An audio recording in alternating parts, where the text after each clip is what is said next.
அனைவருக்கும் வணக்கம். அம்மா என்ன சமையலில் இன்றைக்கி இறால் தொக்கு தான் செய்ய போகிறேன். வாங்க எப்படி செய்யலான்னு பார்க்கலாம். ஒரு கடாயில் 4 ஸ்பூன் எண்ணெய் ஊற்றிக்கோங்க. எண்ணெய் காஞ்சோன்னே அதில் 1 ஸ்பூன் சோம்பு, ஒரு கைப்பிடி கருவேப்பிலை, பெரிய வெங்காயமாக ஒன்று எடுத்து அரைச்ச விழுது, ஒரு தக்காளி எடுத்து அரைச்ச விழுது, இஞ்சி பூண்டு பேஸ்ட்டு 2 ஸ்பூன், ஒரு அரை ஸ்பூன் கரம் மசாலா தூள், ஒரு ஸ்பூன் தனி மிளகாய் தூள், ஒரு அரை ஸ்பூன் மஞ்சள்தூள், தேவையான அளவு உப்பு. இதெல்லாம் நம்ம இந்த எண்ணெயிலேயே நல்லா வதக்கிடலாம்.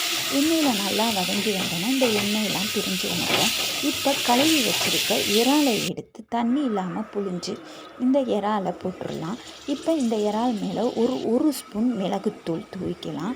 1 ஸ்பூன் மிளகுத்தூள் தூவினோன்னா இந்த இறாலுக்கு நான் ஒரு டம்ளர் தண்ணி ஊற்றி வேக வச்சுட்டேன். இறால் நல்லா வெந்து வந்துருச்சு.